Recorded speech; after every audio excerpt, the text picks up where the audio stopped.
going on? It's Anton from antondaniels.com. I appreciate you guys for continuing to rock with me. I think that Travis Hunter's situation is a cautionary tale.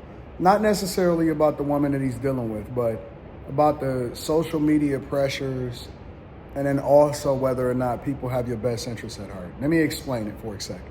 I know that it's already a bunch of conversations about whether he should or he shouldn't be with the girl. That's irrelevant because, most people don't even have their own lives together, which is one of the reasons why we qualify who's giving advice, right? I personally don't listen to what the majority of what social media is telling me because I'm my own man, I'm my own person. I may take into consideration what people say. I may listen to the sentiment in the room, but then I use that and I balance it with my own lived experiences as well as what I talk to my mentors about, and then I make an informed decision. But I also realize that most people are fucked up. Most people don't have good relationships. You can't have both. You can't sit there and tell me, well, it's piss in a dating pool. You don't really know how bad it is out here. Most people is messed up. Most women is this, most men is that. And then at the same time, expect for the majority of people to give it good advice, right? There may be some people here and some people there, and that's why you got to have discernment. You got to pray for good character, and you got to filter through the bullshit. So personally, I've learned that in my short amount of time on social media, long amount of time on social media, and being a content creator, that you got to filter through the bullshit, and you can't pay attention to what every single person says when there's an avalanche of comments that may or may not be against your specific point, right? The goal is to be successful. The goal is to be great. So when it comes to Travis Hunter, it's a few different lessons that I think that we take from this, not necessarily whether he should or shouldn't be with the girl, because that has been beat to a pulp, but whether or not it's expedient. And that's the first point. My father always told me, and I didn't learn this lesson until I was probably in my 30s. But my father always told me, Anton, it really doesn't matter what you say or how you say it. It only matters whether or not it's expedient for that circumstance. And what that means is you could be right as all get out, right? But how you say it and whether or not it's expedient, meaning that it's going to be received, whether it's going to be conducive for the situation. Is it the right time to say it? If the point is to get somebody to do the right thing, does it really matter whether or not you're right or not? I know people that's right all the time. And when I say right, it seems like they always know what they're talking about. But their life is fucked up. That's number one. And then number two, people can't receive their message because of so many other factors around the conversation that they're having, right? Whether or not they're a representation of what it is that they're telling somebody to do. Whether or not they're overly abrasive. How aggressive are you? How you talk to people. When you decide to do it. If you decide to do it in front of a bunch of other people and you're embarrassing a person versus, you actually have their best interest at heart, or whether or not you just want to be right. And those are some of the factors to determine whether or not the conversation is expedient. The only thing that matters is the results. I don't know how many times I got to tell you this. The only thing that matters is the results. If I set up a situation that allows for you to learn a lesson to get the best results of your life, is that better than telling you some advice that I know that you may or may not take, but I actually want you to be successful? The only thing that matters is the result. And if the conversation or, what people are saying is not expedient, then what's the point of saying it? What's the point of having it? That's the art of conversation. That's the art of giving people advice. Now, in this situation, I don't really think it matters. Why? Because we're on the internet and people are going to say what they want to say when they want to say it. And that brings me to my second point. Most people are not prepared for success going forward with this version of what success looks like. If we was in the 90s or even maybe the early 2000s, it'd have been a little bit different because it's not as much visibility. Everybody can't be in your business. Most people are not streaming, and then meaning Travis Hunter himself, and then seeing the comments on the side. You weren't as close to people that were visible and things like that, and so you didn't have to worry about this level of visibility, or you can insulate yourself from the people and then craft the narrative yourself. Now with the explosion, and I don't even think that we fully there yet, but we are truly trending towards some of the most incredible and toxic spaces in social media. You hear everything. It's not just coming through a manager. It's not just coming through a PR person. He's hearing everything at the same time, which is one of the reasons why he decided to delete his Instagram. And I think that was the right thing for him to do. A lot of people are going to take it to mean that, oh man, he crashing out. No, he just turning off the noise. And that's the thing that we always say. Listen, you don't have to necessarily be a part of it. All you got to do is shut your computer. All you got to do is turn off the live stream. All you got to do is stop listening to the comments and stop looking at the comments.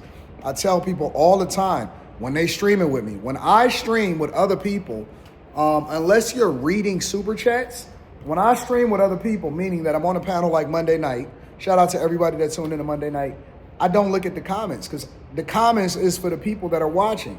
That's like people in their living room commenting on the things that you're saying, except for it's visible because they typing with each other. The comment section is the comment section. We're not tripping about that. And so it's very, very, very hard, no matter how famous you are, especially if you're a young person and you really coming into this and then it explodes and you don't know how to control it because you can't control the internet. People cannot stay out of the comment section. That is for the observers. That is not for you. If you are a person that is an aspiring content creator and eventually you're going to get an audience and all of this stuff, you have to understand that you cannot trip about comments. That is it just is what it is. It's just a part of the game. And then third, again, even though he's not prepared, I don't think that they knew that this was going to be what it is because, again, they've never experienced this before. This very rarely happens, so where you get to a point or a situation where people want you to crash out or people have so many opinions or people is telling you what to do and you got all of these different voices all around you that's trying to influence your decision making. And to be honest with you, I'm going to be real. I'm going to be absolutely real. I don't think most people have his best interest at heart. I just think that people want to join into the conversation. I think there are people that actually care for him. I think that there are people that actually want to see him successful. I think that there are people that actually is just observing and having a conversation. And I think that it's people that's out here that's agents of chaos. And so it's hard to tell who's who because you got all of these emojis and these people with no profile pictures all commenting on your situation.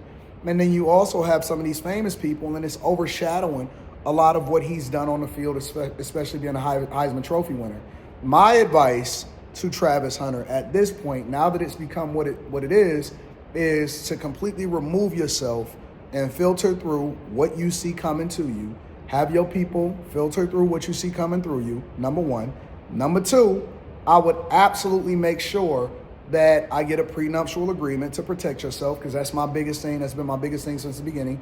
Listen, you're going to learn. Your life experiences is going to teach you different things. But as long as you fail in a controlled environment, if you fail at all, then just make sure you protect yourself. Protect yourself as far as wearing a rubber. Protect yourself, and this is in general information. Protect yourself as far as wearing a rubber. Get disciplined. Protect yourself when it comes to your finances. Get a prenuptial agreement. And protect yourself by surrounding yourself with people that actually got your best interest at heart and great mentors that can guide you in real life, not just taking everything you hear on social media. Because again, I think that most people on content creation and social media or people that's just in the comments just want to see the world burn. That's the honest to God truth. Most people want to see the world burn. That's why you see what happened with the Luigi guy against the United Healthcare person. That's why you see what's happening with Travis Hunter. Next year it's going to be somebody else. People want to see Jay-Z go down for the alleged 13-year-old that made up a whole story that was on the spectrum. They just want to see you burn. You live long enough, you eventually become the villain. And we are in the villain era because a lot of people are a little bit bitter and a little bit bothered by their own situation. And so they kind of sort of live through what you are explaining and what you got going on in real life. People in the beginning of the year, they love Shannon Sharp. Now they hate Shannon Sharp, and it turned into a meme when he was getting out the car. Eventually, you're going to run into situations, and I don't know anybody. I know some of the most positive people on the internet. Eric Thomas, for example. I seen him catching heat one time. I'm like, Eric Thomas? The dude that ate out of trash cans? You know what I'm saying? Like, some of the most positive people that I've ever seen in my entire life were catching hell for no reason. But that just comes with being visible and content creation. So it's a gift and a curse. You know what I'm saying? You get all of the money, you get all of the accolades, You get the visibility, you get the fame, but you got to be able to control it. You got to pray for good character, and you got to insulate yourself against it. Me personally, it really doesn't, I don't really care about anything that anybody is saying. I just like to give my opinion, document the journey, and then give the information so people can do what they would do with it what they will.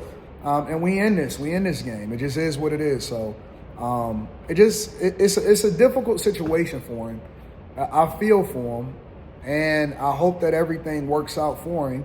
But again, as long as he protecting himself, he keep himself insulated, and he surround himself with good counsel, I think Travis Hunter will be fine. Ain't worried about all of the rest of that noise. Anyways, let me know what y'all think inside of the comments. Make sure y'all tap into the Patreon. Link is in the description. Teach Hanley 40% off your first order, plus 20% off for life. And we're about to get ready for the Millionaire Morning Show. I'm going to holler at y'all later. Peace.